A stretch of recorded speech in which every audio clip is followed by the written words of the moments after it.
Hi, guys. Welcome to Language of the Soul podcast, where life is story. So, as usual, I'm going to introduce our producer extraordinaire and newly named, I guess, Renaissance woman, Virginia Grenier. Sorry, I keep getting new taglines for what Oh, I am. it'll evolve. We're going to get to I'm the. sure it's going to evolve. I'm surprised you didn't call me the lash lady since I had my lashes done Right. today. As I share that, the lash librarian. Yeah, the lash librarian. There you go. No, Yeah, I'm say glad hello to the here. folks, Virginia. Yes, okay. Hello, everyone. Okay, and before I introduce today's guest, I want to start by saying we really struck gold today. Again, we're doing 2 episodes back to back, and I feel like both our guests today will inspire for sure. And again, illustrate or exemplify a big premise of both the book and the podcast, Language of the Soul, in that the creative process in general, but I think writing in particular, is cathartic. We all know that. But more importantly, it transforms. It transforms ideas. And by extension, one hopes, right, the paradigms of society at large are impacted. So I think this is a great example of the personal catharsis, then the catharsis that can happen on the part of the patron, and then by extension, the shift in even policy, not just, paradigms and thought forms, but policy. So in that spirit, I'm going to do my best with your intro. But feel free, Joshua, if I butcher it, to clarify anything I got wrong. But today's guest, I'm going to rattle off your books first this time, just so we don't skip that. I think Joshua identifies as an indie author, a very successful one that has a lot to teach us about building a publishing company from square one, but we'll save that for later. And the titles that I've got are, I guess, the Archangel Mission series. And there's 4 installments with 1 upcoming. I had not chosen amongst you to build a tower. 1 becomes 1,000. And from what I understand, the upcoming installment is Unto This Mountain. And then we have a short story collection called The Book of the Tower and the Traitor. But most importantly, I'm going to read your bio, and forgive me if it sounds like this is a very dated reference, but the dating game. I read it earlier, and it just sounded like I was reading either kind of an OkCupid profile or sound a little bit like the dating game from the 70s. But here's what I've got. Here's the part that sounded like the dating game. Joshua enjoys cooking, hiking, the venerable hobby of pewter soldier casting, which I'd love to ask about later. Pewter soldier casting, and can be found with a good Tabak cigar and an even better Kentucky whiskey next to a wood fire on most evenings. He lives for his family, his vision, and the journey God has led him to the past few years. He's been a soldier, a master aircraft mechanic, a cook, an amateur MMA fighter, and most recently has worked as an engineer, a technical writer, and an SME for the US and foreign militaries on missile defense systems. Needless to say, that is very diverse at first glance. So I would love to hear what you think the common thread is and how it led you at the age of 40 to become a writer. So welcome, if I haven't said it correctly yet, Joshua Lloyd Fox. What an intro.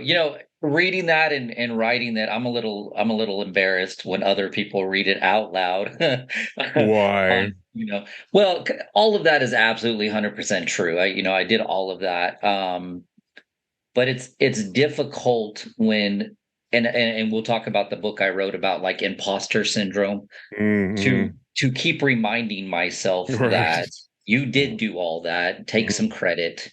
But yeah, no, that was perfect. Thank you so much. The only thing I would say is Archangel. Sorry, did I say Archangel? Yes, it's okay. Gotcha.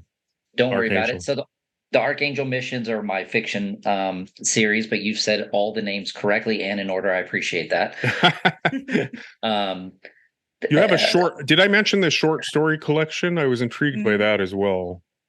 Yep, that's on Amazon Vella. So it's a companion to the series.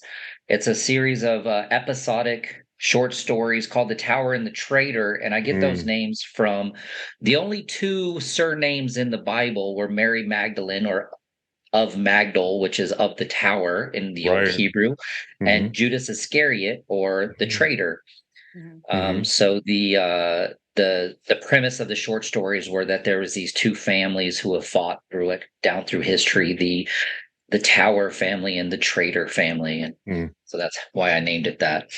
Love it. The Montagues and the Capulets, right? I think it was Kurt Vonnegut that said there's a million ways to write a story, but only about 4 or 5 places to get to in them. Nice. Yeah. Well, it's funny. I recently read that Iscariot and Magdalene are the only surnames in the Bible.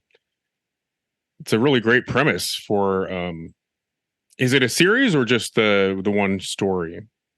No. So right now on Vela, there's 4 short stories that equal about 10,000 words, and I write them as I can because I'm writing the actual novels. I'm really weird. I can't stand series authors that take 10, 15 years between books. While that's okay because they deserve to, right? Millions of followers, TV shows, whatever.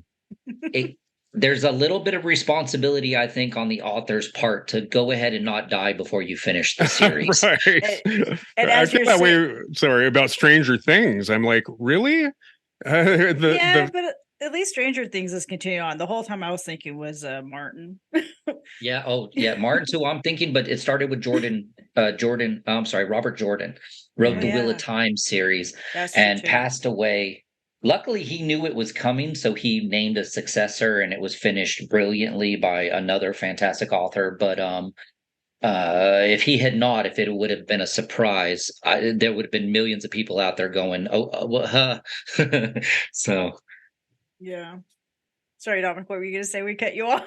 Oh, just that. I mean, it's in streaming. There seems to be a long wait, especially with the pandemic, in between seasons. And it is for me, it's kind of weird to binge watch a full season or 2 seasons. And number one, watch those kids grow up on Stranger Things, right? It's kind of haunting to realize how quickly the time passes. But anyway, I feel like I'll be old and gray by the time the final season of Stranger Things comes out. But I want to go back. I know you get a little sheepish about the bio, but I did skip over, I think, an important part that I would love to follow up on later because I think it'll be of real value to our listeners. And again, forgive me, but I'm going to go back to you being an old-fashioned boy from West Texas who now splits his time between northeastern Oklahoma and the East Coast with his wife, author and editor Heather. Is it Dougherty? Dougherty. Yeah, so that's my that's my real last name. Got it. Okay. And their children, friends, and as many pets and books as they can surround themselves with, which, by the way, sounds like heaven in my world.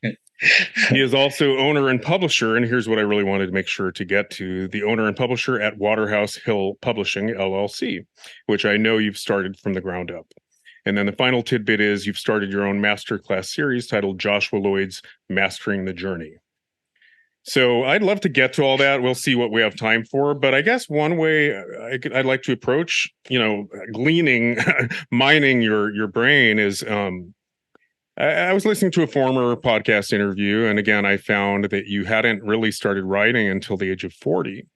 And I know you had some trauma, and I know you're a veteran, and a lot of this, I think, I don't want to put words in your mouth, but you're working through a lot of this through the writing process. So was there a pivotal moment around the age of 40? What drove you to want to tell your story and share it with the world? Or your stories, plural? No, you're absolutely right. So obviously, books have been the biggest part of my life, my entire life. And you alluded to the fact that I had some childhood trauma. I did. I lost both my parents at the age of 8. I grew up in the group home system. Had a stepfather figure who was a substance abuser, and it's all in the book. But what happened is through all of my early adulthood, military, marriage, children, whatever, I didn't solve the issues stemming from that childhood. I just reactively made decisions poorly most of the time. And let life come at me rather than me go at life. Mm. And it all came to a head in my 40s. Well, I was actually 40 years old. I was in a place where I never thought I would find myself, completely alone. Had just lost a job, had just lost an apartment, had just lost a relationship. And at 40, with literally nothing that I had worked for in my physical world, I didn't see a reason to stay on this planet. Mm. And I have a very strong faith, although I never throw it in anybody's face. And so my faith is mostly yelling back at God, going, why, right? My Mm. faith is a questioning faith, Mm. not a blind faith. Mm. And I love that, and I'd like to speak to that, in a little bit. But I Mhm. got to that place where I made that ultimatum with God and said, "Listen, there's no reason for me to be here. You haven't shown me one thing, one reason. I Mm. mean, I have beautiful children, and I've done all this crazy stuff, but that does nothing for me today." And so, I think that's a milestone in the spiritual journey, by the way, isn't it? Not so much why hast thou forsaken me, but shaking your fist at God, yep. I do Well, think it's a milestone. they definitely say you need to hit rock bottom to see the rock Absolutely that's at right. the bottom, right? Right. There's also the idea of the dark night of the soul, right? And then hearing that still small voice in the darkest hour. I'm just a big fan of the universality of all those milestones. Sorry to make it about me, but I wrote something recently which shares a lot with your work. It's mythic fiction and it's based on Minoan religion, basically. But I absolutely I realized at one point, my protagonist never goes head to head with Zeus, who turns out to be the antagonistic force, right? So I literally created this dramatic scene where the clouds part and the head of Zeus, thrusts between the clouds so that he could shake his fist at Zeus and, and say, "Why do you have it in for me, God?" That very event happens in the Bible with Job. Yeah, of Um, course. Yeah. at the end of the Bible, and God very judiciously goes, "Who are you to ask me anything? Hmm. Were you there when I set the stars in the sky or the Mm. parameters of the oceans?" Mm. And then my favorite line of the entire book of Job is Job saying, "I'd only heard of you before, but now I have seen you with my eyes, and I know nothing." Mm. Well, And the thing about Job is it has so many levels to it, right? Like you can be interpreted in a number of different ways, and apparently, I lived it for a while. Like someone had to explain oh it to yeah, me. Like one person said, all the fact that your art department caught your garage on fire. It was just in the making of one of my films. I it only got worse, trust me. I lost everything a lot like you, pretty much everything but my life. And I had to dig my heels in and say, "No, God, I'm not done yet. I want to co-create with the universe. I'm not done here." So, but long before that, somebody explained to me, "Oh no, this is the story of Job and you're living it." And he said at one point, it's about the judgment of others. It's not so much testing your faith in God. So anyway, I've just heard so many interpretations of the meaning of it because isn't it true that Job, you hear the council of the gods kind of discussing the plan of how to test him, something like that? yeah. So I have always said, because before I lost my father, he was a Baptist preacher, and Mm. I grew up in the Bible. I don't want to turn this into a hugely like Christian thing, Yeah, but no worries. um, in the beginning of Job, it's literally God is talking to Satan, making a wager Mm-hmm. on Yep. whether or not Satan could make Job turn his back on God. Yep. And God said, "You can do whatever you want, just don't take his life." And Mm-hmm. I have always said, if Job was a party to that, he would not have ended the book the way he did. If Job was down there going, "Are you serious? Like right now, like everything that I lost, my kids died, I was attacked in my body, I lost every dime I owned, and it was built on a wager."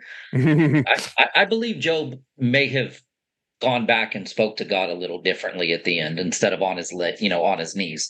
But Right. now, after I've been through everything I've been through, and we'll go back to finish the story, I'm the same way now. I'm like, okay, absolutely. I actually have no real say in any of this, and trying to hold on to it like crushing a bird in my hand. Mm-hmm. It has done nothing but cause pain and suffering. Yeah, and I So you think have you to let. you hinted at this a moment ago. You know, we know the tip of an iceberg, right? And so who are we to make decisions for our own life when in fact having faith that we can be used purposefully with somebody with, I don't know, a little more perspective, like God or collective intelligence. So that's why we surrender and hopefully do the bidding of, collective consciousness as we understand it. That's my Absolutely. we have a very limited perspective. So yeah, let's get back to your story, because I want to hear how it led to, I'm guessing there was a pivotal moment where you decided to tell your stories. There was. So I made that ultimatum with God, and I was actually at peace with it. I was actually very happy about it. Slept the whole night through the night before, had it all planned because I'm a planner. It was going to be a nice exit out. But I woke up that morning realizing a few things after getting a full night's sleep for the first time in a while. I did not want to be gone from this world, and the idea that I had allowed myself to get that far was shattering to my brittle spirit. And so I called my best friend, who shouldn't have answered the phone at the moment. It was 6 o'clock in the morning where she was. She never even kept her phone on, but she answered it on the first ring. Hmm. All she had to say is, "Did you tell your brother?" And I have a brother that's been through all the same stuff I've been through, and I broke down in ways I've never broken down before. Called my brother up, and I came to realize I really wasn't alone. Had never been alone. I'd been surrounded by love my entire life that I took for granted. And so that day, and then talking to my therapist the next day, I decided that my children never really knew who I was, and what I needed to do with anything else if I got to this point, because I still was kind of on shaky ground. But if I really did want to leave this earth at another point, I needed to at least write down why. I didn't want to. I didn't want to leave my kids questioning, like, why? We don't understand. Nobody saw it coming, And so I started writing with my brother. My brother let me borrow a little word processor. I had no money, no home. I was sleeping some nights in my car in Florida summer. And I was started writing down my story. By the time I got halfway through writing down my story, about 2-3 weeks later, I had a new job. I had a direction. I was going back up to Maryland where my children were, and I was finishing my story. And so about 4 weeks after I got back to Maryland, I was sitting on a Friday night in a Starbucks, living up to the stereotype. And I wrote the words "the end" on the easiest story I could tell, because it was my story. Everything changed that night, Dominic. Everything. TD Jakes said, "Until you have the taste of finishing, you will not respect yourself."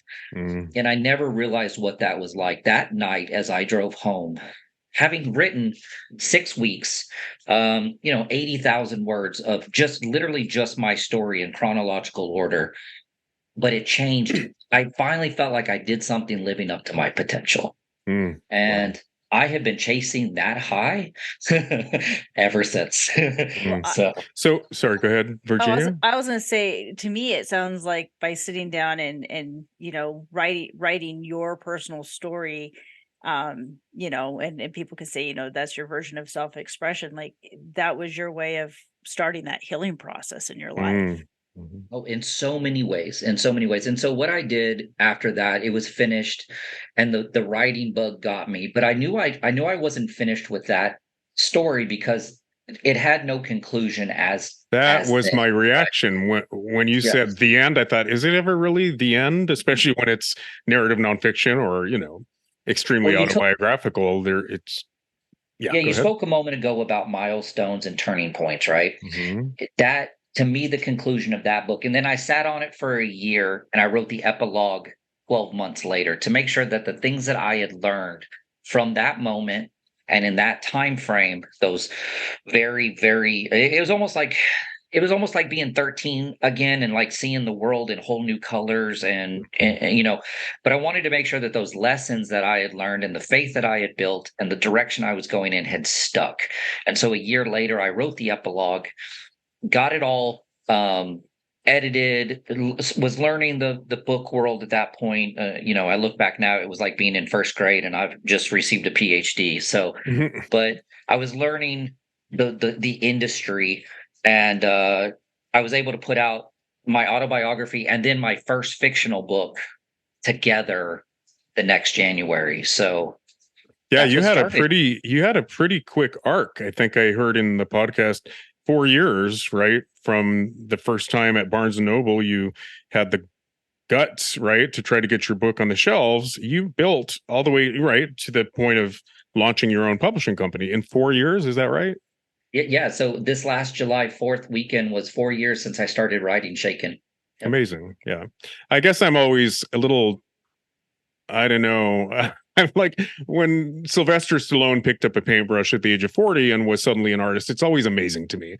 But did you identify as a writer at all previous to writing at the age of yeah. 40? Okay. So any great writer is a great reader, first off. So books, I have this really funny story, just to segue, but I have this funny story. I was watching when I was married to my ex-wife. We were watching one of those shows that was like weird collectibles, right? People that are collecting weird things. And I turned to her and I said, I don't collect a thing. I collect nothing. And she goes, are you serious right now? Our house is decorated in books. She goes, I secretly throw them away when they're like moldy or tattered, or you've read them 100 times. And that like started a whole argument about how could she throw away my babies? So books have been a part of my life in like not even recognizable. And so when I was in college, I started out my undergrad in psychology, but I wrote for the newspaper at Wayland Baptist University, and I was doing articles on the literacy rate in America. I was updating old writings from the English department head of her stories in World War II. I was just immersing myself in the gift of writing that God gave me, and but life gets in the way, and I never could finish anything. I would start little things here and there, like I'm going to sit down and I'm going to write a book, and I would give 3,000-4,000 words to one of my professors, and they would be like, you got the gift, like you need to be writing. But I never could. I had the military stuff, and then I became a military contractor, and then more children, and there was never time to fully sit down and embrace the reason I was put on this planet. Again, still reactive. Well, see, that's what I read into the pivotal moment. It's kind of when you connected with your craft that you had been honing, I guess, with that sense of purpose. I call it finding your voice. There's always a real clear moment where you find your voice, your authentic voice, and then you're driven to share it. Well, there's so many great quotes out there. The two most important days of your life are the day you were born and the day you find out why. Or who is it? TD Jakes again said, the only way to have, no, it was Steve Harvey. The only way to have true joy is to be doing the thing you were made to do. That's what joy is. And, at the age of 40, after a ridiculous life, that joy has made every day since like worth the living, worth the hard work, worth everything. Wow. Well, Virginia, I do want you to jump in at any time, but I'm going to follow what might seem like a tangent, but so much of your story, again, I watched an entire podcast with you and it really resonated with me, and I just identified with so much of it. So it might seem like a tangent, but I think it'll come full circle. You mentioned reaching out to your brother and being really touched when you realized you weren't alone in your trauma. And so I come from a dysfunctional family. I'm not going to make it about me, but we all have our story, right? So I identify as somebody that comes from dysfunction and alcoholism and a long line of that. But, sharing with your siblings, you have unexamined trauma, right? Like, oh, okay, all four of us read Adult Children of Alcoholics in our 20s, but then we kind of put it down and moved on. But I do find that, like with my sister, sometimes we process and we vent and we compare notes, and then we both reach a point where we're like, no, life is short. It's water under the bridge, right? Just let's reframe the narrative. And that's what our podcast is all about, is we're in control of our narratives and we're meant to write our own song, right? So I guess my question for you is this. the act of writing is always cathartic, no matter how you slice it. So I might be writing about certain themes, but there's always an unexamined level that I'm working through, whether it's ideas or feelings. There's a catharsis. But I also feel like I'm perpetuating the narratives when I write about them. I'm cementing narratives. And that's why actors are always in therapy, right? When you embody a role, it's hard to shed that skin. You need to be in therapy as an actor. So how do you strike a balance between purging something through the catharsis of the, of writing, of the creative process, and realizing, am I telling that story one too many times? Am I projecting on you, or do you relate to that balance that you have to strike? No, this is something we think about. And when I say we, I mean the conscious collective of people that are on this journey, that we're all kind of drawn to each other. Mm-hmm. And it's like there's this whole world of people that are just totally unaware of the deeper currents of life, and even, like you said, their own traumas or issues or anything. So that So balance they need to dig in the dirt a little bit, right? you have to, or else, again, like I did for 40 years, life, you're reacting to life, not Mm-hmm. right, Yep. not controlling it. So Yep. so it's very difficult for me, Dominic, to read that first book. Mm-hmm. I break down crying reading a single page.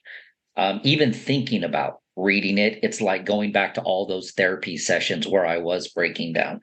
Now, I'm a huge proponent, and my book has a lot of addresses and emails and stuff like that. A lot of things in the back of the book for a very specific mental health diagnosis called complex PT or Mm-hmm. complex PTSD. Right. And or I always Which say I CPTSD. related to that too. Of course, I knew about PTSD, but I had never heard of complex. And I thought, well, that's the story of my life. What day of my childhood was not full of cortisol and adrenaline? When was there Exactly. not chronic anxiety? When have I ever felt safe? So I must have it undiagnosed because I Right. related to that. I've said this before because I'm a huge proponent of it. I took the most severe kind of therapy somebody in that situation could take. It's called ETT, emotional transformative therapy. It's lights and colors and a rewiring of your brain. And Wow. so that balance is actually a lot easier for me because that therapy worked. It's legit science. It legitly works. How do you feel about microdosing? Have you heard of what's the different studies in microdosing to treat PTSD? Yeah, I have. And I've read a lot into the people who are pioneering the what is it? The can't remember. MDMA. Yep. La, la, la, la. Yes. Yeah. And I'm a proponent of using CBD for pain Right. and mental health. I think if it's naturally occurring in nature, I think there's a line in a movie that says no pills, no powders. If it came from the ground, we can probably have some use out of it. Right. And Well, I've done enough shrooms and acid to kind of know the pitfalls and the ups and the downs. But the thing that intrigued me is there's something called the default mode network, right? And it's what distinguishes us from the collective, right? Or Deepak Chopra would say, the field of pure potential, we need to we reify the information around us so we can all coexist in some kind of reality known as consensus. But otherwise, I don't know, a squid could appear in your driveway at any time. So I'm being a little facetious, but I think what microdosing or hallucinogens do is they break down, I think by shifting serotonin levels, right? The default mode network that kind of maintains the status quo, and you feel immersed with every particle of the universe. You feel the interconnectivity. So I don't see how that could be a bad thing I think a lot more people should be microdosing. I've said too much. I was going to make a comment. It doesn't shift serotonin. Sorry, this is. Oh, it doesn't? No, it doesn't shift serotonin. So what happens is when the neurotransmitters happen, it actually is more of a blocker. So it allows serotonin to stay in your system. It doesn't allow it to reuptake right away. Sorry. Yeah, it acts wait a minute. You're talking about psilocybin SSRIs. or so when the serotonin goes into your system, typically it'll reuptake into so when in the synapses area, it will reuptake after if it doesn't hit all the neurotransmitters, because so hard. It's very complicated. I'm trying not to complicate it for everybody who's listening to this. No, Yeah, it's really complicated. it's a little bit easier than that. So SSRI, Yeah. selective serotonin reuptake inhibitors, are chemicals like citalopram and stuff like that. It keeps the serotonin affecting your entire system longer. Yeah, so it keeps serotonin in your system longer. So Mhm. what happens is it hits the different little neurotransmitter signals. You know, it hits the receptors, Right. and so but what happens is after it usually happens, because there's only so many, the rest of the serotonin will reuptake. So what happens is when you take certain medications or do certain types of treatments, it puts the blockers will go into those spots instead, so the serotonin levels stay, so it helps even kill you out a little bit for a little bit longer, versus having the serotonin go back into your system and basically go into a neutral kind of status to where you don't feel that serotonin level. So, and I'll take that one step further. What ETT does, while also acting as a serotonin inhibit or uptake inhibitor, is it. So what it does is when you have a memory and your memory is stored in your like reptile part of your brain Exactly. and in your peripherals, all your memories are contained in your peripheral vision.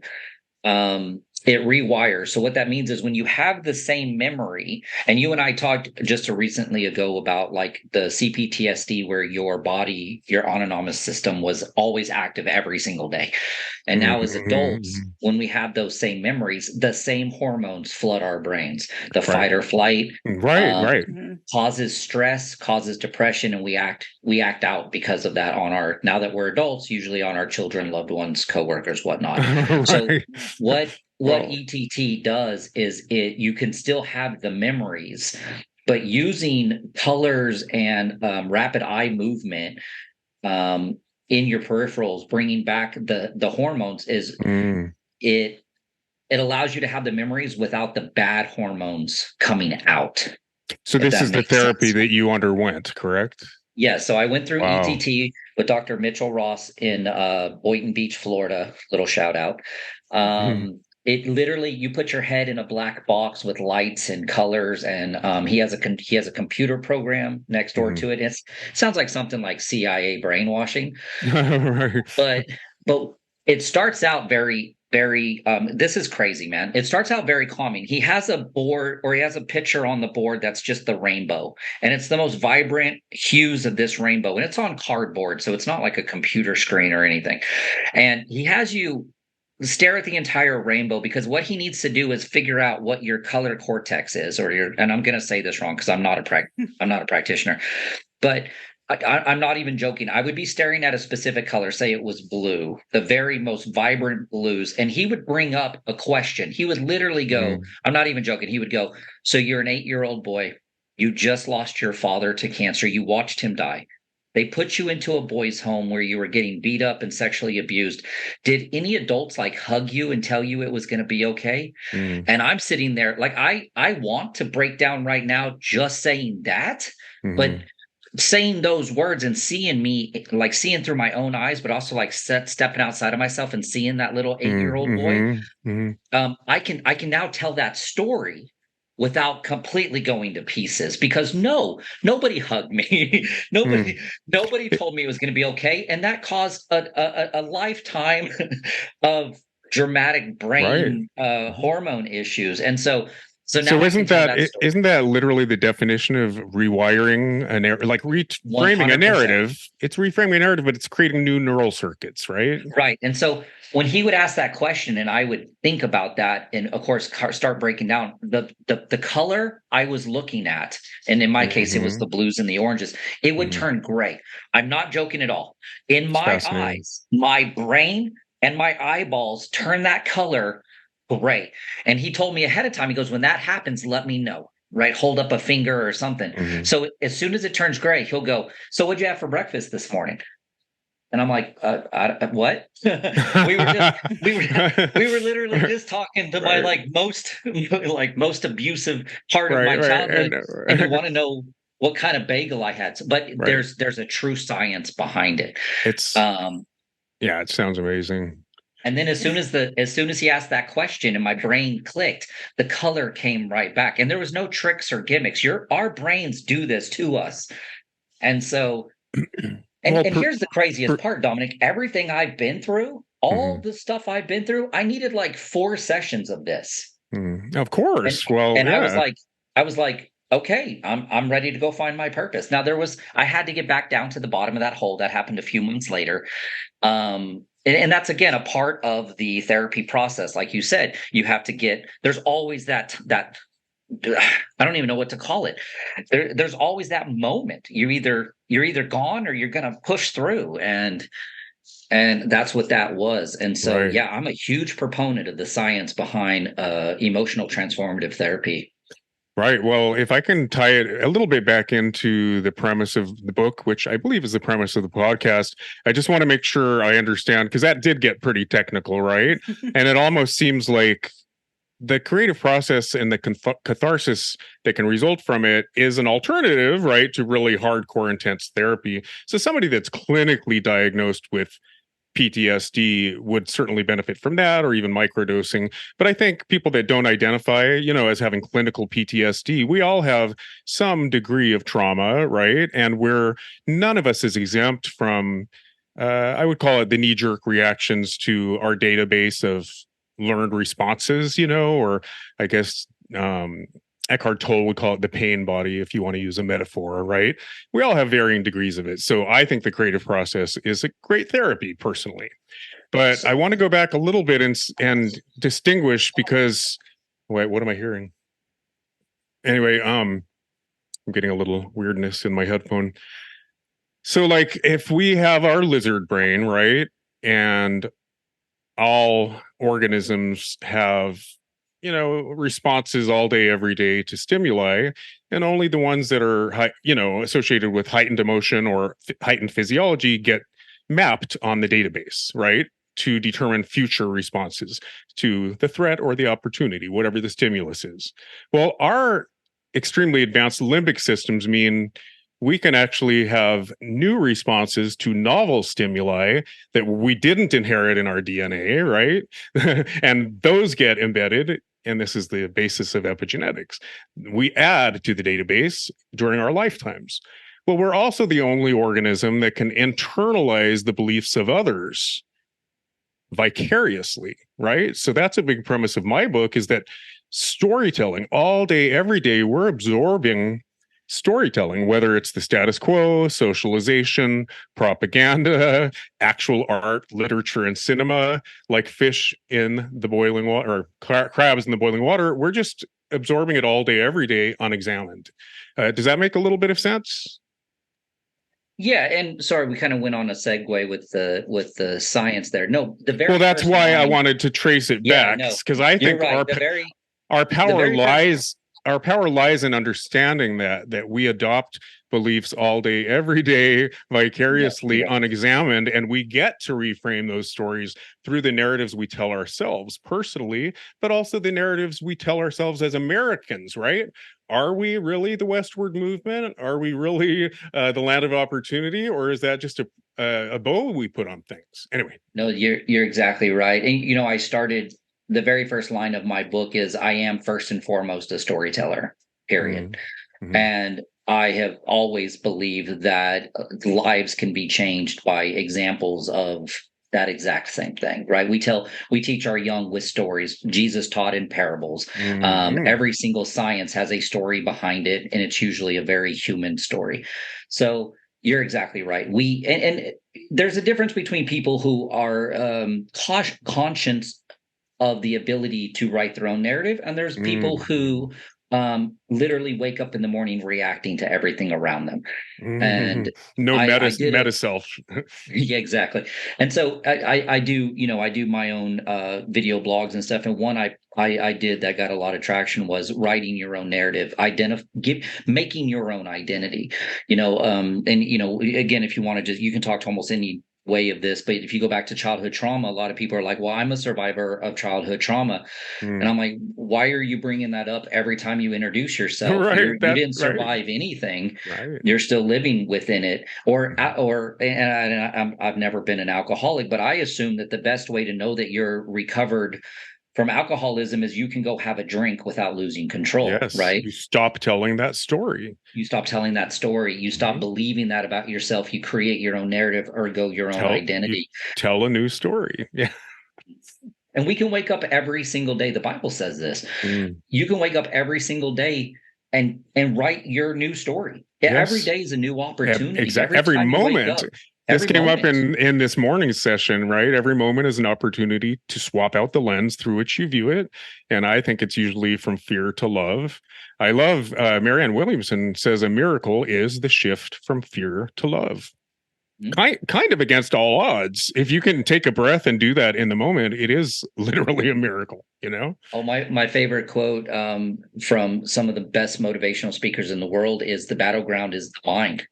It's not about the external. It's never about what people say about you or what you have or don't have or how you feel or don't feel. The battleground is in the mind because the mind creates reality. Yep. And exactly. when you can shift your mind to a narrative of what you want your life to look like instead of what it is, you make that come true. And it's the craziest thing that I never even knew until all of this, the last 4 years. Well, I think that's why you often hear, mantras or affirmations are helpful, but I think you might relate to this. Sometimes it's like pushing a boulder uphill, right? Or pushing a wet noodle if they're so hardwired.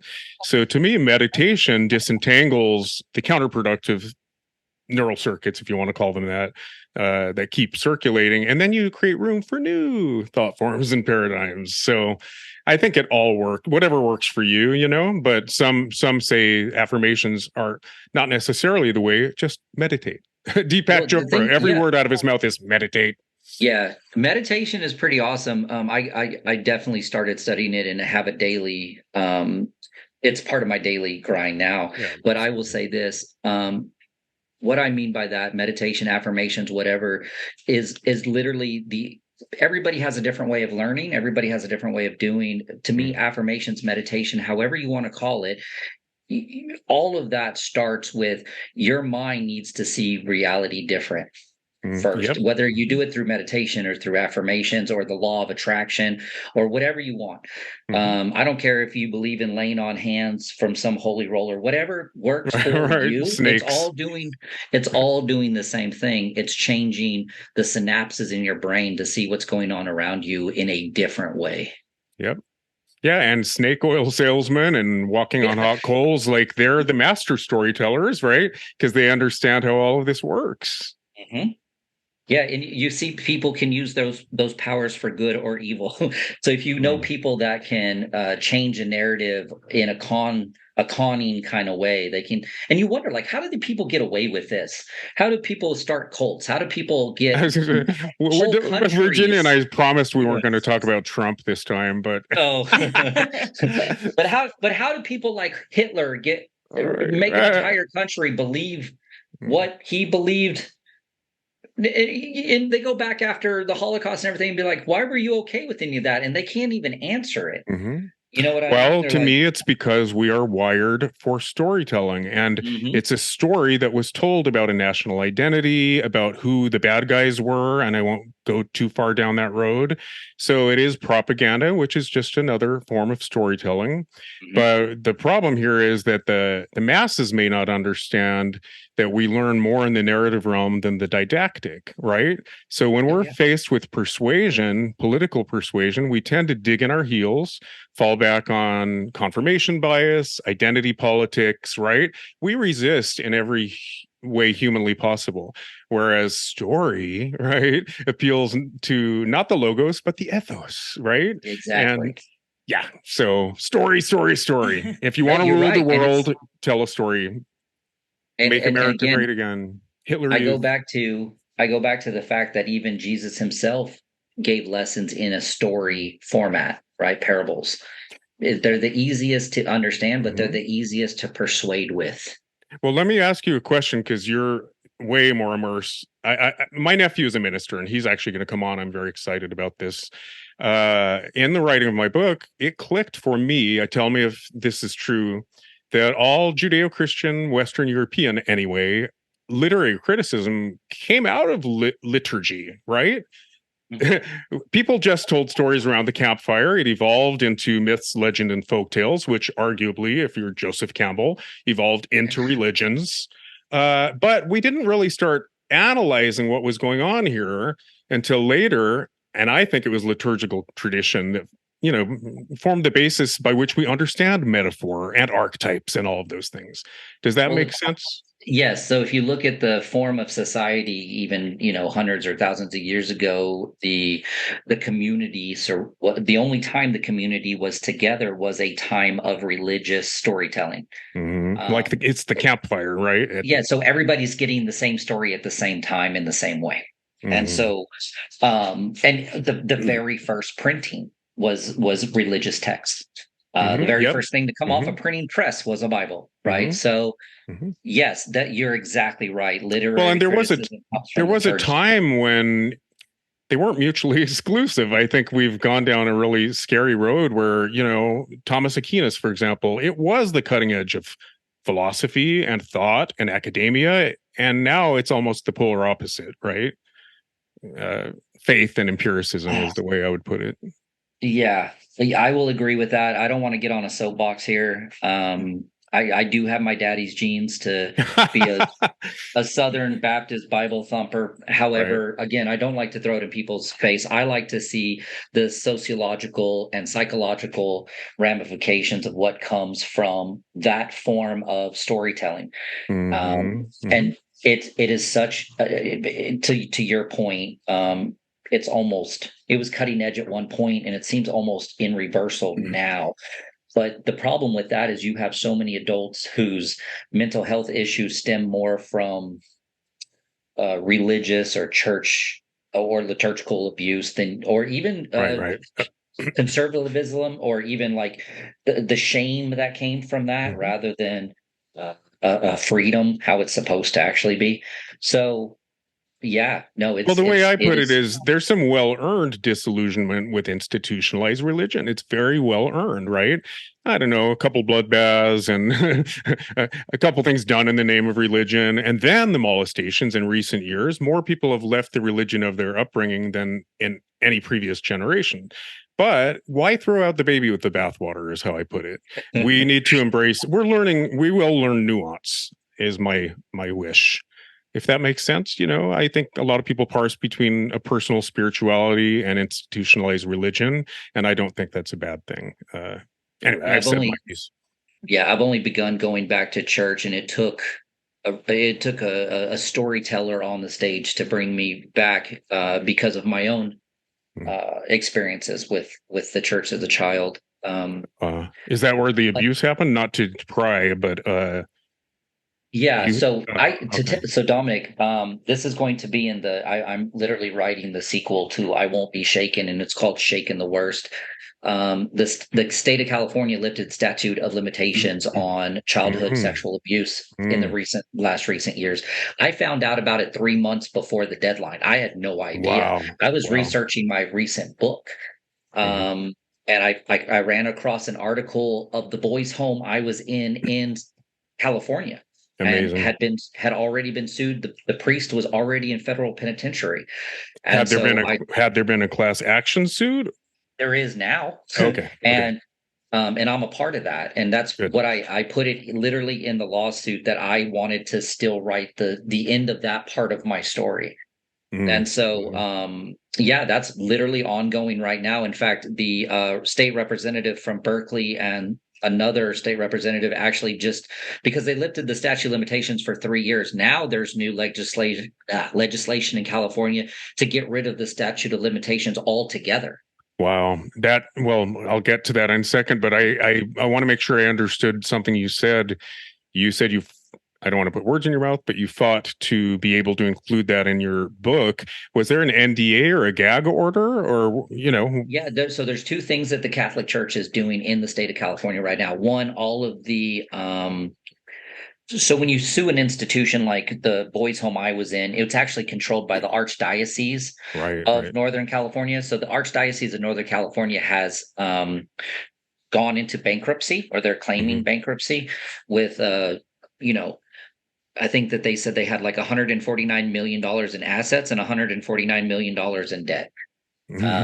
So they've claimed bankruptcy. So now my lawsuit has moved into bankruptcy court. And then the other half of that is, yeah, they don't want, if there's going to be any kind of settlement outside of court, they want gag orders and victims to not come out like in the news and stuff. They just like take your paycheck and go live your life. And yet you were able to get that clause included where you were able to write about it. Well, we haven't gone to settlement or court yet because of the declaring bankruptcy in the Archdiocese of Santa Rosa. Gotcha. But yes, it is in the paperwork. I told my lawyer I'm not even going to do it because I'm probably the only one of these 100 cases that have written a bestseller about my entire life, and 2 chapters was on my time at that boys' home. Wow. And so yeah, I definitely put it in there. I don't even want the money. I want to write the end of my story. So I'm going to bring this back a little bit full circle instead of Dominic this time. So speaking of that, I'm just kind of, because obviously, we're talking about storytelling and stuff. I'm just kind of curious, like how you see storytelling, how it's been a tool for you and dealing with like the trauma, the mental health challenges you've had, and how you hope that affects your readers and even other writers who because you're obviously doing your masterclass. Yes. Great question. So in the last 4 years, I have built and have been included into a community of writers of multiple genres. That is a whole new family. And so I can answer your question in 2 parts. One, personally, and second, externally or intrinsically. So personally, writing my stories is living my purpose, gives me joy every single day. I don't set an alarm clock in the morning anymore. I jump out of bed ready to go. And it's crazy because I have packed days of my routine now. So you would think I'm kind of tired, but I'm not, and I can't stop writing. I can't stop. I'm now publishing other authors' writings so that their dreams come true. I want people to feel what I feel. It's crazy. You're high on the creative process. Absolutely. And I'm remarried this year to a woman who's the exact same way. Her life is books. And she was so much more successful than I was when I met her, but we're like building together. And man, I tell that's the ultimate creative. So sorry for interrupting you, but that is the ultimate in the creative process when you're growing in real life, and then in real time it's art reflects life. So the things that land with people and transcend are things where you transform through the creative process in real time, and it's reflected in the work. Does that make sense?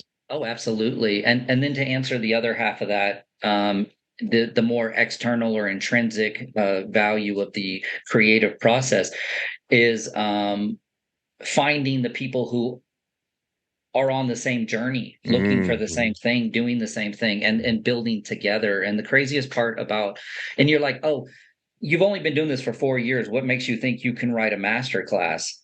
Well, let me tell you, those 4 years have been the craziest 4 years of my life, despite everything else that I was doing. I thought I got down 4 years ago in Florida. No, the worst down I've ever been was this year. And climbing back out of that. And so it's life is circular. Things come back around. You're never uphill all the time for the rest of your life. There's always downhills, valleys, and peaks and valleys. I don't think life would be interesting if it wasn't that way. But the value I see in the creative process personally, like I just said, I have the joy, but externally, there's so many people searching and on that same journey. And just the fact that we're not alone in it is the craziest part about all of this, because you can truly think that you're a maverick and you're still by yourself, but you're building all this strength inside from the honing of the hardships and stuff. But we're all doing that. And then when you have a small group come together, and I always say like Jesus and his disciples, they were all executed, right? Except for John. But they all face the same thing the same way. And man, does it make it easier every single day? So when the words don't flow as easily, or I get bogged down on a book, but I need to work on this other book, like it just makes it makes the process easier when you're not alone in it. I want to react to that real quick. There's momentum that happens when you're manifesting all day, every day, right? So you do find your peeps and you attract those who are called, right, to receive the message, but also those that are on a similar path. So I love that. But I also love the idea of feeling a kinship with my muses, the dead ones from the past, if that makes sense, especially during the pandemic when, we were all so isolated. I really, more than ever, just resonated with all my dead influences, and I feel a real kinship with them. Does that make sense? No, it does. So I tell this really funny story, and I don't want to say cuss words on here, but I Go for it, read. man. Okay, so I read the biography of Robert Frost, apparently one of the greatest poets to ever blah, blah, blah, right? And I always say, like, I've written some of my own poetry in Derry, New Hampshire, where he lived. And I read that thing and I'm like, this dude was a bitch, man. Like he was like, he couldn't do anything for himself, and we built him up as this great leader. So that's the negative part of it. But so what that tells me is these men and women were people too. They were humans too. They had the same issues. They wiped their butt the same way. They probably had the same jealousies. They had the same, maybe bad childhoods, and they've turned it into ability to write. Just because their language is different, we see it as more, a higher hooter tooter. That's just how they talked in those days. They were no different than us. And that's given me so much confidence, and even in my own writing, not to the point where like I open up a book by Chaucer and be like, nah, I would have done this completely different. But that, like you said, I am connecting to the people who came before me, whose shoulders I'm trying to continue to build on. Well, you're part of a tradition, but it also sort of gives permission that you're not effing crazy, but also that it is a valuable contribution, because I have this premise that, the evolution of our noosphere, it's called, this postulated sphere of our ideas, ethics, morals, principles, codes that we live by, right? Which becomes policy and laws. The evolution of that noosphere is as important as that of our biology. We would have been extinct a long time ago if our ideas didn't evolve. And that's getting a little bit into the Ayn Rand territory as well. But, when I feel a kinship with the dead ones, it's not necessarily the romantic notions of what it is to be a writer. I don't necessarily buy all those romantic notions. We're not all supposed to martyr ourselves for a cause. But I do feel like it's a form of permission, that it's a valuable contribution. And it also helps you get rid of the imposter syndrome a little bit. Right. To say, and I love the line from Dead Poet Society that says that, that we're all allowed to leave a verse, that we're all allowed to write, if anything. And people do that in different ways, right? People do that by business or their children, or even just in their community in the smallest ways. But I love that distinction, that we're wired to be creative. It's a human impulse, but it doesn't mean you have to be a sculptor or a rocket scientist or an inventor. It just means your own authentic contribution. But you mentioned, we all, I don't want to put words in your mouth, not necessarily have a story to tell, but we can leave a verse. As a transition, do you have a piece that you're prepared to share with our listeners? I do. It's literally the introduction to my autobiography, and I think I said the first line earlier. It's not even a full page and a half, but it tends to get what everybody likes to. It gets people interested in the story. So I love it. I'm happy to read it. Please do. Yes, I've got my hot cocoa ready, and everybody sit back, put your feet up. So this is the first introduction of I Won't Be Shaken by Joshua Lloyd Fox.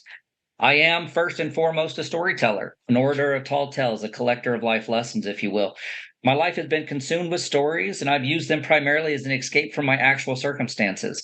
All my life, I've wanted to do nothing but tell my stories to rapt audiences and share them with the joy these narratives bring me. Of all my stories, this one is the most important. This particular tale begins the year I celebrated my 40th birthday. It was a milestone that went by quickly, and it was largely unnoticed by the world. See, as I tell this tale, I have prematurely gray hair. I wear a full beard, which also shows signs of gray. I'm 6 feet 3 inches tall, dark, and some say handsome. People who know me always remark on how intelligent I am, but I'm not sure if it's because of anything other than a well-spoken nature and ability to carry on a conversation. However, I do have a tested eidetic memory. My eyes are dark brown, and my mother used to tell me that they looked as if they were made from wood grain. I know all these things because that's what my eyes see when I look in the mirror. But there's no way these things could ever encapsulate who and what I am. When I look around the coffee shop I'm sitting in, I don't think that logically I'm different than any person here. Every person has problems, everyone has relationships of some form, and everyone is loved by a God. I went a long time in my life not believing most of that. I went through a large portion of this lifetime thinking I was different, and not in a good way. I feel no real connection today with anyone here or anyone in the world for that matter. See, when you hate yourself, it's incredibly difficult to rise to who God made you to be and fulfill your purpose. See, my purpose is to write. I've always heard that when you aren't fulfilling your purpose, you don't have joy. And when you can't feel joy, you'll never be happy. But I'm finally learning how to be happy. For the last 2 years, my life has been completely turned upside down. Each and every day has been a battle of defeats and conquest. My emotions have ridden that roller coaster for better or worse to the point where I almost ended it all. I'm not afraid to admit it. See, I gave God a final ultimatum. He had to bless my life in the way that I wanted him to, or else I would kill myself. It was my last act of defiance. My whole life had been a struggle every single day, and I was tired. I was so tired of it all. I was weary in my bones, and my mind could not fathom going any further. But if God had blessed my life that day in a big way, I wouldn't even have noticed. I had made up my mind, and if there's one thing I am, it's decisive. But I was to learn a very important lesson that day and every day following it. It was not yet in his time. I was on a razor's edge. I couldn't see the future he had in store for me, because if I had, I would have been scared out of my mind. I had no idea that by the time I told this story, God would give me the miracle that I had desired for what seemed like forever. As I sat down to tell this particular tale, I had no idea that my life would be bigger, grander, and much richer than I could have ever imagined. I just had to go through fire to get there, a fire that almost destroyed me completely. This is my story. Wow. Damn. Yeah, that's impactful. That's awesome. Yeah, I love the theme. It's come up a couple times today, but the theme of God knowing better, or if that makes sense, serving a greater purpose when our perspective is limited. Something you said in there really brought that home. But thank you for sharing. I mean, those are very, very intimate details, and I think it will inspire readers to want to know more. We're putting your links in the episode description. Do you have a preferred place for people to go for the Archangel series or some of the narrative nonfiction? My link tree is pretty much the link to my entire platform. It's just the normal link tree with JL Fox. Super Awesome. simple, 5 letters. But and that'll get you into where all the books reside. And now the master class, the Water Tower Hill Publishing, my wife's stuff. And I'm sorry, I know I sound different, like my entire vibe just changed. Again, reading that always invokes such a, and it's not a depression, it's not even a sadness, it's just a glad I did that work and I'm not continuing to do it today. Yeah. I'm just curious because that was very impactful, and I know from reading up on you and this in the emails that we had back and forth a little bit, that legacy is a big thing for you. So what is the big thing you want to convey to future generations with what you're doing? Looking ahead, you always have to look behind. And my biggest driving force, besides leaving a legacy for my children, is I look at my own parents.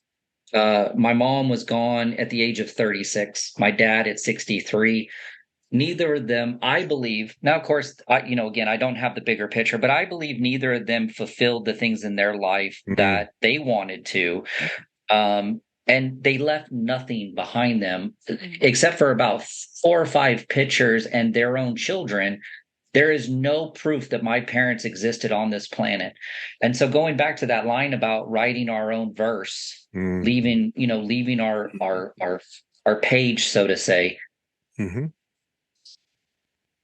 I definitely don't want my children to feel the same ways I do thinking about what I don't have from my parents. I want them, if anything, to know through the written word or everything else that I'm trying to do, that even if I got hit by a bus today, I did enough in the last 4 years that my kids would have a solid understanding and proof that their father existed on this planet.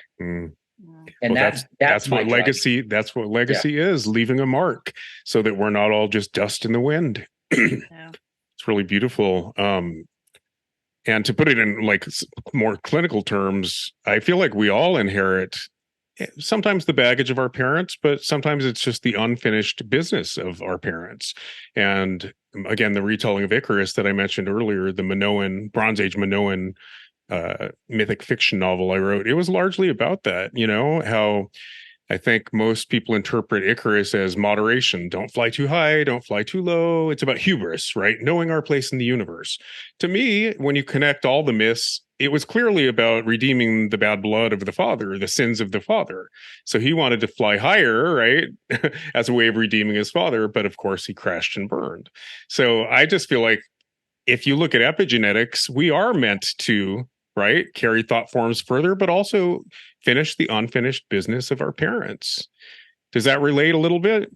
Yeah, in both good and bad ways. I received my gift of, or my ability to write, probably from my mother's side, and so much more from my father's side. And yes, it's like finishing their work, maybe, right, is a good way to put it. Mm-hmm. But that could go another way in like the cycles of abuse, the cycles of what we like to call ancestral debt, or right. Historical baggage. Right. But there's another one, the family curses, or the generational curses, right? Where do we get that term, and why is it so socially accepted that there's such a thing as generational curses?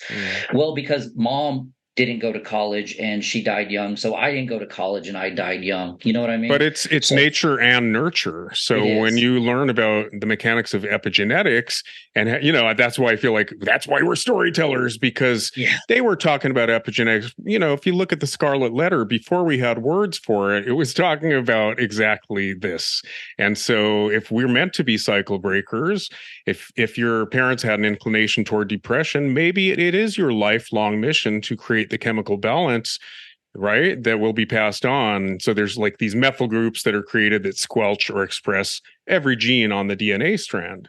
And what we do during our lifetime actually matters. It's not just chemical environmental influences, but it's energetic influences through the gates and channels in the cell wall. That's otherwise known as thoughts and feelings. Right. No, so we exactly right. tell stories to transform thoughts and feelings so that we can work with epigenetics to pass something worthwhile on. Sorry, I'm hearing a lot of noise in the background. Yeah, it's my chair. I'm sorry. I got an old chair. Anyway, so we've got your links. Thank you. I really want you to hear this. I mean, that is some intimate stuff you shared, and it's really impactful and hopefully inspiring. I hope people want to learn more, but I'm just honored that you would share it with us. So thank you so much. Well, thank you for asking. I really do. I had an agent at one point when I first started down the traditional publishing route, but I had an agent actually sit me down after reading Shaken, and she said, "Are you going to be able to answer questions about this? Like, I don't care that the writing may not be your best, or the page and the trim and all that stuff." She goes, "Are you going to be able to get into an interview and let people ask you questions? Because you are saying things from a male perspective that there might be a lot of people thinking it, but not very many people are saying it." Right. And so I had to, I mean, that's a gut check moment. And so again, I do appreciate the affirmation of that, but I almost feel it as a passion project to explain just why and what I'm doing here. No, I love your vulnerability, right? And that's what we're here for, right? Like we said, it takes a village. So the fact that you've opened your veins for us, I think, is of major value to the listeners, and I'm honored personally. So keep up the vulnerable approach. I like it. I don't know any other way to be. I've been too honest in the past in relationships that after the relationship was over, I was taken as like a liar, a con man, all this other stuff, because I spoke my dreams out loud, but they weren't in the reality yet. And so I was like, I'm going to be an international best-selling author and blah, blah, blah. And then they were like, this dude's just full of crap, and he's always just spouting all this stuff. Well, you know what? Years later, here I am. You So say it enough, and it becomes your reality. I love it. Yeah. That's the nature of, right, shifting paradigms. You absolutely. gotta envision it first, then you have to put those words out. We were talking about what the bleep earlier, right? Words are just vibrations. Thoughts and feelings are vibrational. So I love it. I think you're on the right path. Not And that you there's so need my many people approval, saying but no, and I appreciate it, but there's so many people saying it. You just have to listen. There are Mm, people shouting that exact concept from the mountaintops, and there's so much blindness to it. mm. It's crazy. It's just I think crazy. there's a shift. Again, we can wrap this up soon, but again, Marianne Williamson, whom I love, kind of hit the nail on the head when she said there is a shift, yes, away from institutionalized religion, but there's this re-embracing of personal spirituality. And it's largely because we don't have a daddy. Look at our world leaders, or at least the militarily powerful countries in the world right now. There's really a lack of leadership. So we are looking for more. We're looking for to return some currency to the value of experience, or what's otherwise known as wisdom, right? And I think we're part of that movement, just keeping the dialogue going. Again, I've said before, whether we answer every question or not, at least we're asking them. Yeah, and hindsight's 2020, and when you can turn hindsight forward, that's what I call wisdom. Oh, I And like that. Yeah, I like with that. that mindset, personal movement is also growing rapidly, but that's nothing new. I think people were trying to find healthiness in group and kind of found out recently that even if you go back thousands of years in religious text, your religious relationship is in a closet by yourself, not out in the open.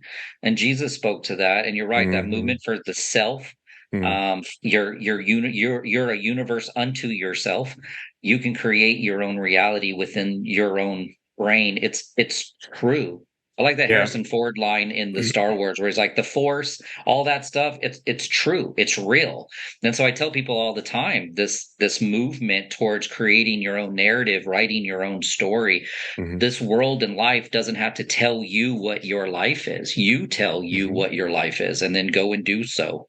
Well, speaking real quick, I keep saying we're going to wrap this up, but I'm having fun here. So, Me too. when you talk about Star Wars, for me, what it brings to mind is the hero's journey, of course, right? Joseph Campbell.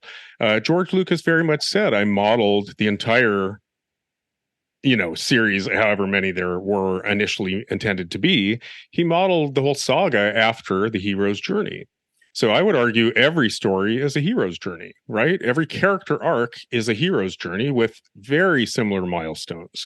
So again, to trace it back to the concept of the podcast, I think when we spend 2 hours in a movie theater identifying with a protagonist, a faulted protagonist, right, with an arc, when we spend 273 pages in a novel with a protagonist with whom we identify, we transform along with them on that yellow brick road journey, right? So, anyway, I just think all stories are heroes' journeys, Well, and yeah, go you're ahead. saying it. So I recommend that you look up a video series. It's not even a series. It's a 20-minute lecture that Kurt Vonnegut gave to colleges for 35 years on the arc of a story. And you're saying it. You're not alone in saying it. Right, of course, it's a school of thought, and Mhm. I'm part of that religion for sure. Anyway, Virginia, do you have anything you want to add? And I would say, Joshua, if there is something we haven't hit on that you'd like to share, please speak up. No, I appreciate everything. My journey is evolving every single day. Even today was a milestone for my wife and I in Water Tower Hill Publishing. Mm. Our first combined book came out. Woo-hoo. It's already hitting pre-sales and numbers we couldn't even imagine. So Oh, Nice. every day is a journey that we refuse to quit. So I urge anybody that needs some motivation or needs, if anything, a light at the end of any kind of a tunnel, please feel free to get onto our platforms or my platform and see what we're doing. There's so much information for free. You don't have to buy my books, but if you do, I appreciate it. Mm. But there's so much information that I've given in the last 4 years by the vulnerabilities, personality I have, that maybe could shed some light on somebody in that rock bottom, asking those same questions to whatever their God is. I think you already inspired a bunch of people today, but next time I'd love to have you on again and see how your publishing company evolves and your future launches. So if you're willing to come on again in the future, I would love to talk more about, again, how you learned the indie publishing world from the inside out and how you've built a publishing company from the ground up. We didn't even get to that. But yeah, come on again if you're willing. I am. Would love to have you. Awesome. This was a lot of fun. It really was. Thank you so much. Virginia, should we do our sign off? Real quick, Joshua, we're trying a little sign off and it worked really well last time. So hopefully our luck will hold up. Here's the thing. Just give me a number from 1 to 352. 108. 108.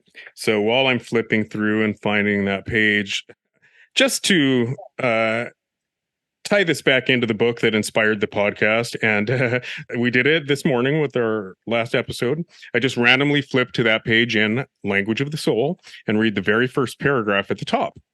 And my hope was synchronicity would play its part, right? And alchemy would play its part, and it would fit the theme of the episode. And it really worked last time. So fingers crossed. I'm on page 108. Modern culture is in the process of reframing its narratives, the tropes, stereotypes, and images that constitute social conditioning. Inculcation is inevitable. Ideally, however, the images to which a child is exposed can be cruelty-free, reflecting the interconnectivity and oneness that evolution demands at this moment. Once social conditioning is fixed, it's more difficult to reverse hardwired beliefs. That is definitely related to what we've been talking about today. Mm-hmm. This goes for ideas and models we deem both positive or negative. Unsavory ideas, those that threaten to erode innocence, as touched on earlier, require context. For example, consider that society is in the process of ushering out slut-shaming, a favorite tool of patriarchy to oppress women. The exoneration of sexuality in general has experienced an arc, arguably from the sexual revolution of the 1960s through today. The AIDS crisis curbed enthusiasm for a few decades. Otherwise, it's been a steady arc. The shame that Judeo-Christian culture has ascribed sexual impulses has proven largely destructive. Removing fire and brimstone from the already challenging life of an adolescent going through puberty seems to be the order of the day. Wow, that went down an interesting tangent, huh? Yeah, but so blatantly true with my almost day-to-day work and mindset and the things that are in my own lexicon of what I work with other and for other people. Do you want to expand on that? It goes back to writing your own narrative and creating your own identity. First off, that was your first point. Your narrative is controlled by you, yet for, I would say, the mass majority of people, their narrative is controlled by the world around them, including, if you have parents and teachers and stuff that say negative things to you, you believe those. Or right. We internalize messaging from our environment, sometimes self-loathing. Yeah. Internalizing and believing. And that's the craziest part. We give respect to people we wouldn't let park our cars. That's and a great quote. It's almost a natural human condition to believe the negative rather than to put your foot down and go, absolutely not. What you just said about me is not true at all. I'm actually this. Right. And when you can reclaiming those boundaries. I love it. Yeah. Reclaiming your essence, not just your self-worth, but your essence. And then the second part is you spoke about the Judeo-Christian shame of, or adding the shame of even sexuality into adolescence and stuff. That messes up neural pathways for the rest of your adult life. Wow. Yeah. Very true. And so that page 150 was perfect. I love it. So write our own stories, right? Exactly. You create who you are, and it starts in your brain. Yeah. Okay. Well, I hope we've inspired somebody out there. I really do. I do too. Thank you so much, Joshua. Oh, no, thank you. Yep. And Virginia, thank you so much. Always. And out there in cyberspace, we'll see you next time. Remember, life is story. We can get our hands in the clay and, to mix metaphors, write our own story. See you next time.